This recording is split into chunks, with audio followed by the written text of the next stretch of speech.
funksionon edhe si punojnë edhe sa shpejt, kështu që nuk është që kam pritje. Ajo që kam pritur, unë po menoj duke mos qenë jurist, kam pritur që prokuroria speciale, sidomos pas betimit, të ndërmarrë masa pa dorëzu askush shkallëzim penal. Sepse ata thjesht e kanë është dashur që ta shohin që në fakt këta janë në shkelje ligjore.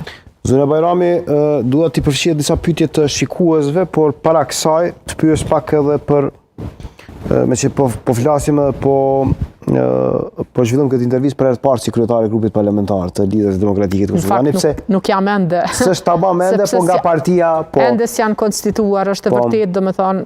Kjo është një përgjegjësi goxha shumë e madhe, si e morët ju? Është përgjegjësi, në fakt unë të gjitha detyrat i marr si përgjegjësi, isha si përgjegjësi dhe nuk isha as pak si privilegj.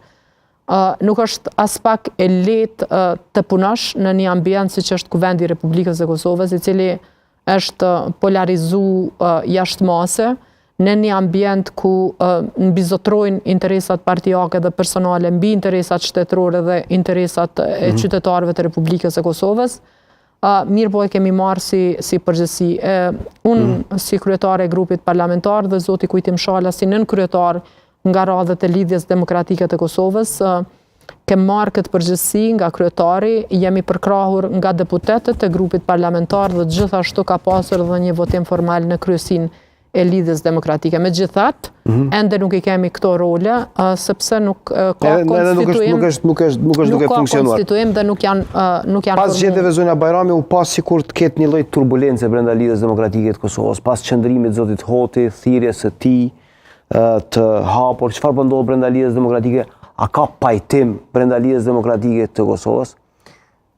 Pasi u krijua një ide që diçka brenda ka ndodhur, jo vetëm me votat e diasporës, por përtej asaj çështje, a ka një trasim të rrugës përpara të bashkuar, apo po ndodh diçka që publiku s'e din?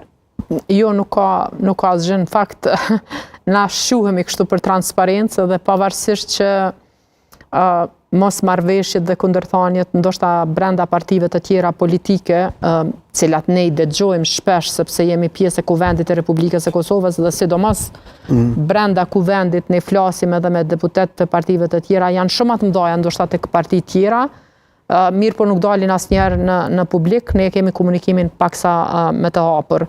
Në fakt kemi qenë të shqetësuar, është evidente që kemi qenë të shqetësuar sa ju përket votave të diasporës, por jo vetëm për votat brenda Lidhjes Demokratike të Kosovës, për komplet votën e diasporës, për mënyrën se si është menaxhu, për mënyrën se si nuk është rujt, për mënyrën se si kemi pa thas duke u transportu, për mënyrën se si Martin Berisha, i cili flitet për një aferë jashtëzakonisht madhe të tregtimit me energjinë elektrike, domethënë ka qenë ai i cili është marrë pikërisht me bartjen e votave dhe plot gjëra të tjera, ka qenë proces i cili na ka shqetësuar, mandej natyrisht edhe koncentrimi i kësaj vote tek persona megjithatë debati i brendshëm edhe përplasja e brendshme edhe reflektimi në publik ndodhi që të jetë problemi brenda Lidhjes Demokratike të Kosovës. Jo, nuk ka qenë, domethënë na nuk kemi shkuar me diskutu në forumet sepse jo, po rrjedhja e mesazheve, edhe dëmi që është bërë një pjesë e deputetëve, sepse aty shihet që ka një lloj ndryshimi. Zoti Sadiku, ne kemi grupe të Viberit, të WhatsAppit, normalisht.